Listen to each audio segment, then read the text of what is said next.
At this time, I'd like to invite Clifford Tindall up. Spiritleaf, Little Italy, one of our faves. Come on, Clifford. You able to put the monitor up? You gonna put the monitor up now? Do it while Clifford's going. Okay.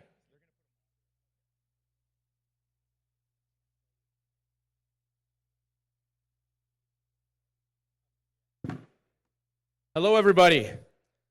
Clifford Tindall here from Spiritleaf, Little Italy.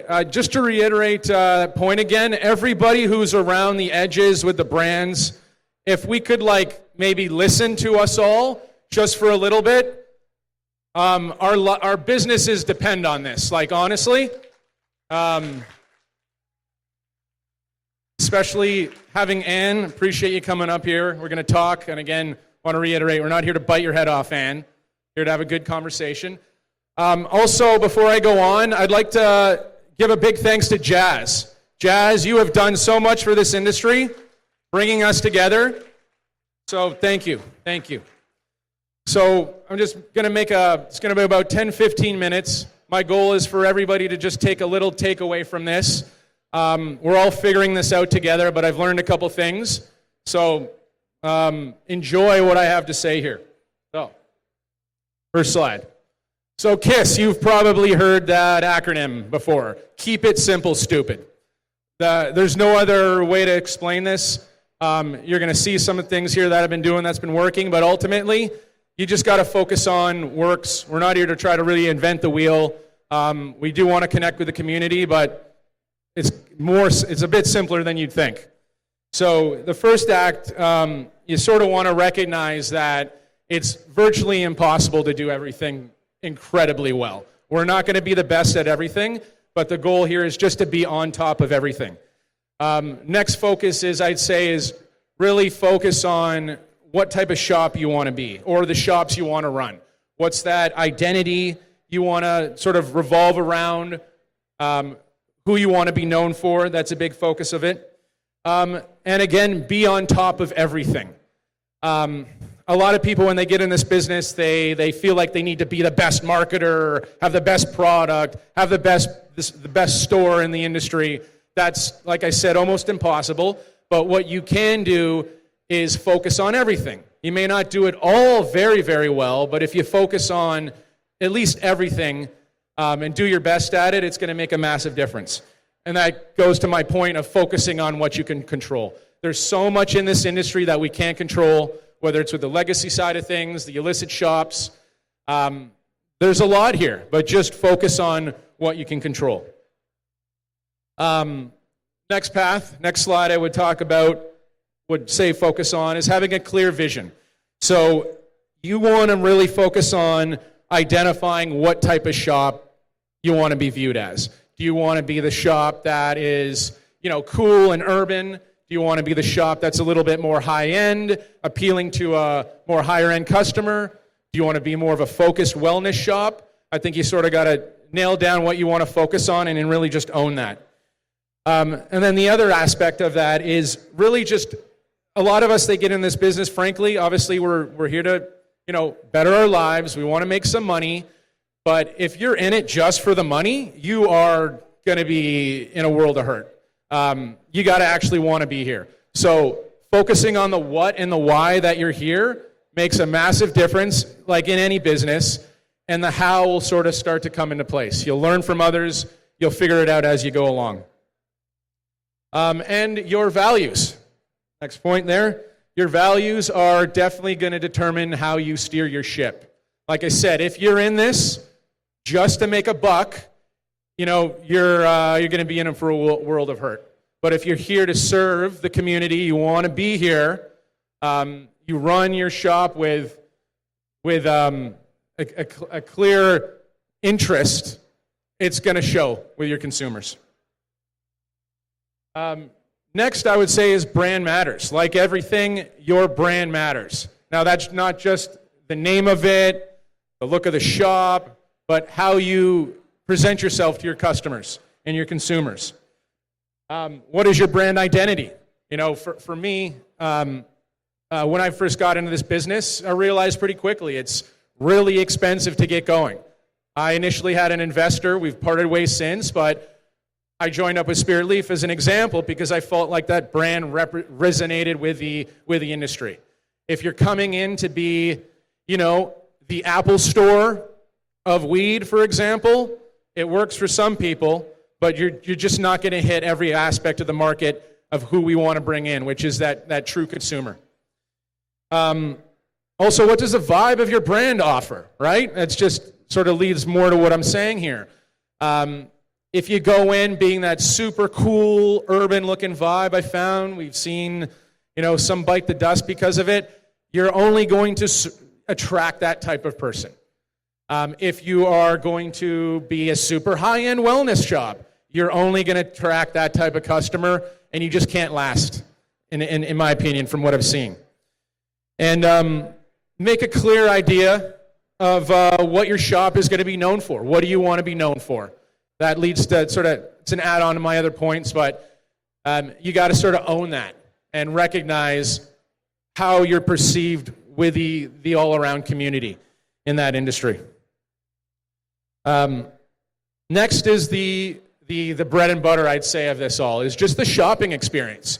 Like, what is it like when people come into the store? So obviously, you want to have a welcoming environment. That is the look of the store, what people see when they first come in. How are they greeted?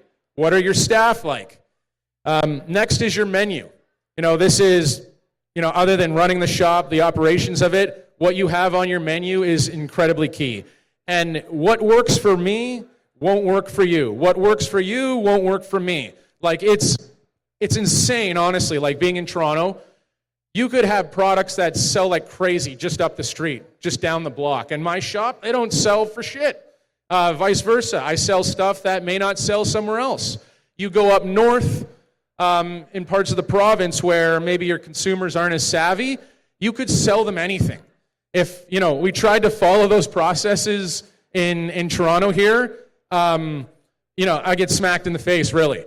And I don't know if you experience this, but like, how many times do you have consumers come in and go, that was the best weed I've ever smoked in my life. What else do you got, right? So you have to be on top of that. The vibe of the store, the atmosphere that you want to bring. What are you trying to be perceived as with your consumers? What do you want that experience to be like for your consumer? What sort of do they get out of it when they came into the store? What are they thinking about when they left the store? Vibe is a big part of it. And one thing we take for granted is impeccable service, which was my next point here. So, as a background, I come from the sales world. I guess I take it for granted. It's amazing how many times you go into some of these shops, typically mostly corporate shops, and it's like you deal with a staff member there, and they're like, how dare you make me do my job? Like, you need to be offering impeccable service over everything. You look in America, for example, one thing that they're really known for is incredible service, no matter how much they're getting their head bit off. That is key. That is the first thing any of your consumers are going to see. And then the next really important point is to serve all well. So again, you don't want to be, in my opinion, what we've seen, if you're going in there and you're going to be the shop that sells the most premium stuff, you're pigeonholing yourself. I love Katie's point about being the queen of the mids. That's where most of the consumers are. So you have to make sure you're serving those consumers. Also, the value consumers. To keep it simple, I like to sort of pigeonhole consumers in one of two main groups. There's people that like weed, and there's people that want to get high. There's a big difference between the two. So you got to still serve them. Think of what the LCBO does. You go into the store, it's not too fancy, but it's a little bit, it's put together, but they're serving everybody. There's people that just want to, drink Canadian. There's people that want their craft beer, right? You have to be able to serve all of those segments very well. And above all is education, I'd say. Now, that's not just for your staff, but for the consumer. There's a lot of consumers coming into our shops that just don't know anything. There's a lot of legacy consumers that are now coming to our shops that are aware of, obviously, what's on the legacy market still, but aren't aware that some of the best growers, literally in Canada, are now on the legal market. And they don't know this. They don't know the quality of it. or they bought weed from, the beginning of legalization. They buy a jar, they grab a bud, and it pops to dust. They still thinks it's like that. Like, not even close. Obviously, price matters. Weed priced at $20 is going to be a different quality of weed priced at, $45, right? And that's a matter of education and helping your people, your consumers know about this. And also, again, knowing where this weed is coming from. Like the legacy to legal producers, the more I talk about this to consumers, they're blown away that they can now support the people that they were once buying off of. One brand that comes to mind that I really like, I got to know at the very onset, like joint venture dealer, for example. They're very good at bringing together all these micros who couldn't sell on their own because they don't produce enough. But these are brands that were shipping duffel bags of stuff, 10 years ago into Toronto. These people are on the market now, and they want to serve, and they want to be part of the future. My next slide here relates to that last point, and that's sort of the cultural connection. So if you are just running your shop like any other retail business, a clothing store, a restaurant, whatever, you are screwing yourself. We are in a very unique business, and everybody likes to say that, but it truly is. These consumers are very fickle. They want to know they're talking with people that are like them, which brings me to my next point, is being able to resonate with the cannabis community. So you want to be connecting with your consumers as if you are them. Now, to be fair, there's a lot of shop owners that frankly don't know anything about weed, which is fine. They don't know anything about the culture or the community, which is important to bring in people and staff that do know about this stuff. Empower them, which I'm going to be talking about a little bit more about in a second, but being able to resonate with that consumer, that you are part of the culture, your brand is part of the community, is more important than really anything, in my opinion. Which leads to my point about staff that are part of that community. So at first, it's important to have staff that are experienced, they're dealing with tough consumers, but if somebody comes in, no respect to anybody looking for a job, if you do not smoke weed, why are you giving me a resume? I'm sorry. You want, your customers want to know who they're talking to, and they want to know your staff know what they're talking about. And to be fair, I can't smoke everything, I can't test anything, but your staff can. They're probably a little smoky under the table, right? So allow them to test these products so they can speak openly about it. Speak the language. So, it's not too complicated, but, it goes beyond indica, sativa, hybrid. Start learning about terpenes. Start learning about the experiences that these certain products bring. Consumers want to buy an experience. They're not just buying a product, they want to buy an experience. So being able to resonate in that way is incredibly important. Which also brings me to my next point, is recognizing the legacy. So none of us would be here without the legacy to legal movement, at all. You got to recognize that. Recognize the brands you're buying from, how they got here. The consumer, again, needs to know where these people came from. It's so difficult with our marketing restrictions in this industry. If I could focus one thing on marketing, if I could wave a magic wand, it would be telling the public who is actually growing their weed now. So recognize that. Recognize where you came from, recognize who got us here, and recognize who's still in this business. And then we go to our next point, is our staff. So these are obviously our frontline people that are going to dictate the experience your customers are going to have. So you want to, like I mentioned before, is hire great staff that are ideally consumers of weed, who love weed, who want to be in this industry, which is my next point on the slide here. I remember when we were first hiring people, we had a spreadsheet that checks off all the boxes. Do they got their CanCell, or do they have a Smart Serve? Are they WMIS certified? I had a checkbox of, do they have a legacy background? That was a determining factor of who I hired. And most of my staff my current staff are, they were on that side of the tracks. And frankly, they still buy on that side of the tracks because they can't get everything they want, which is fair. but I think it's important to sort of have your ear on the ground of what's on the legacy side and what's coming. Service mentality. That's a couple points, not the next point. Next point. Service mentality. So if you're going to be in retail, if you're going to be any type of sales, whether it's B2B sales, selling direct to consumers, or being in retail like us, you have to have that service mentality. You want to be there. You have to want to serve. You want to provide an excellent experience. You just got to want to be there. That's ultimately it. And it's going to resonate with your customers more than anything. Create an environment so your staff actually want to be there. Yeah, we have to follow strict processes. Everybody's got their own mandate within their store, but for example, I don't mind if my staff want to work while maybe they smoked a joint before their shift. Maybe they go on break, they went to smoke something. I don't have a problem with that at all until it's impacting their business. Funny story, when I was in the first year, I had a staff that, he was pretty cool like that, but he was hitting some heavy indica. And I heard him in the back talking to a customer, and I'm like, dude, you either need to change what you're smoking or stop smoking when you come into work. So he switched to sativas, and everything was all good. So you want to, my point is, create an environment where your people want to be there, because we're all doing what we love here, right?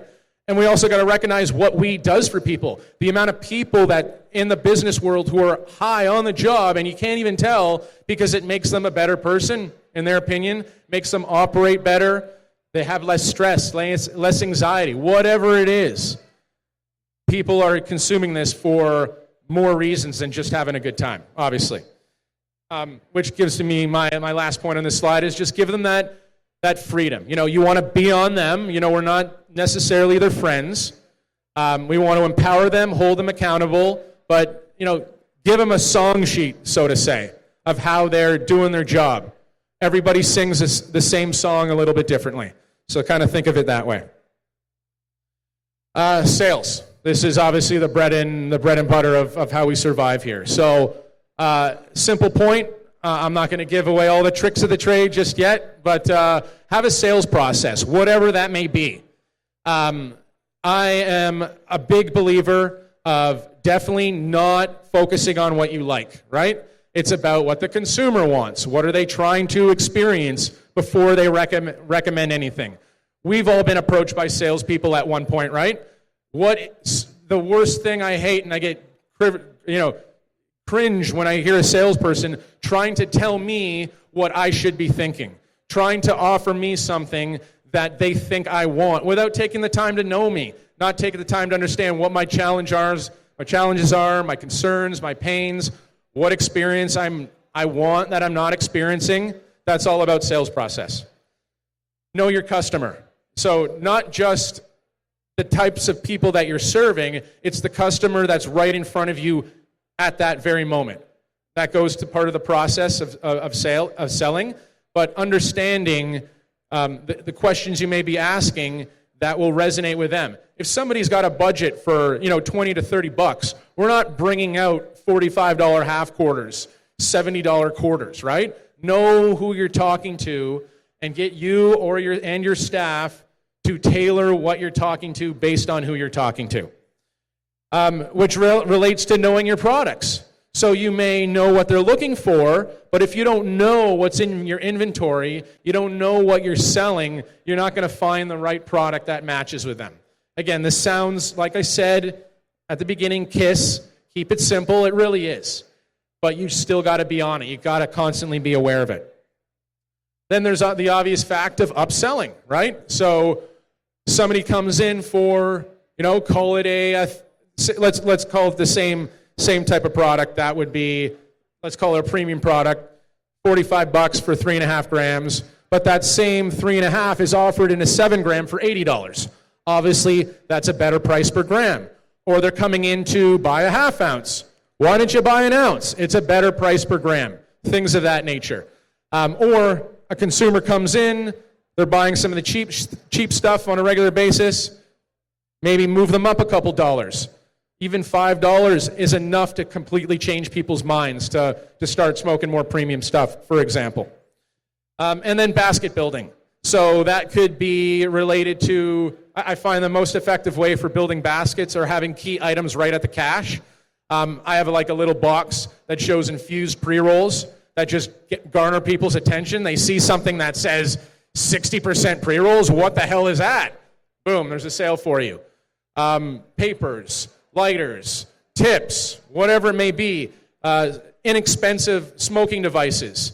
It's like you want fries with that, right? That needs to be burned into your brain, burned into your staff brain to always recommend these little things. Same with edibles, drinks. These are easy basket builders to enhance the customer experience. Now my next slide has more to do with sales, as in promotions. So merchandising has a big part of it. So it depends on how you display products in your cabinets. I've found with merchandising, it almost doesn't matter unless you're trying to move certain products. What it does do is it causes the consumer to ask questions, allowing you to have a conversation with them. So they could come in and go, ooh, what's that? What's that shiny object? And immediately we start talking to them, and then it totally leaves the shiny object to talk about something else, which relates to the experience that they're looking for. So you use it as a conversation piece, as an example, to keep the conversation going. Promotions. So this is going to be totally different depending where you are. Like, we all know Hi Buddy, for example. In Toronto, if I'm not on the first page of Hi Buddy, I don't care how good the weed is, that ounce will not sell. I'm not a value store, obviously, right? So not everything is going to be the best deal, but I always have something that's the best deal in town. So you got to be aware about what your competitors may be carrying, what you want to be moving. Sometimes you use promotions to get product out of the store. A big part of it, I use promotions to just get product in people's hands. Like a lot of the legacy people might know, like Northern Canada, for example.